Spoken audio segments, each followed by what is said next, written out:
पुष्पांजलि नहीं किए हैं वो आकर के कर सकते हैं।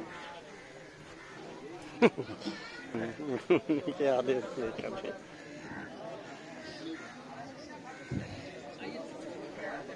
आगे जाना तो इस तरह। बंधुओं,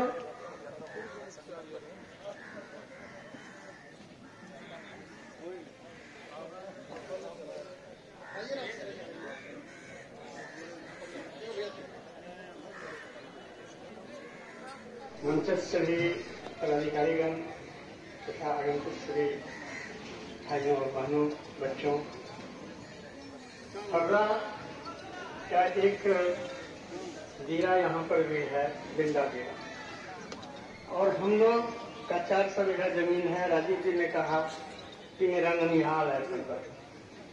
जब फर्रा कट गया, संपूर्ण लुट गया, तो हमको एक प्रश्न रहता था कि जब समाज में विद्वेष भी था, जब हम स्कूल के बच्चे थे, तो फिर बिंदा जिला से फर्रा में अनाज कैसे जाता।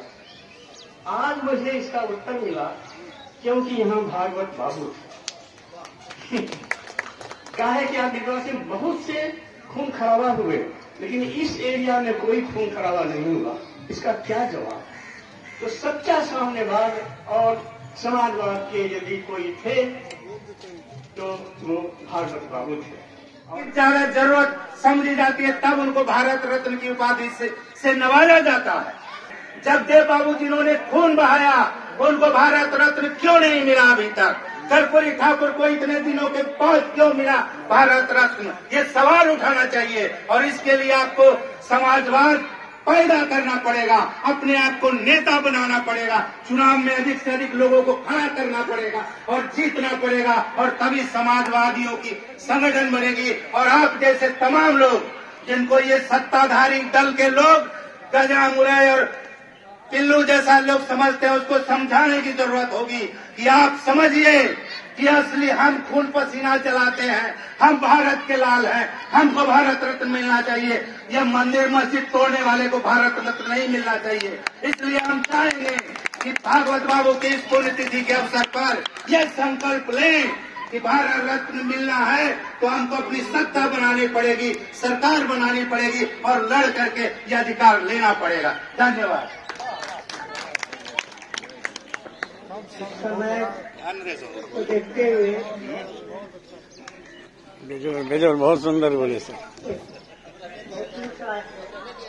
मैं जो समाजवाद को समझ पा रहा हूँ वह यह है कि समाजवादी व्यवस्था ऐसी व्यवस्था होगी जिसमें प्रत्येक व्यक्ति को उसे उसकी प्रतिभा के अनुरूप विकास करने का समुचित अवसर प्रदान किया जाएगा।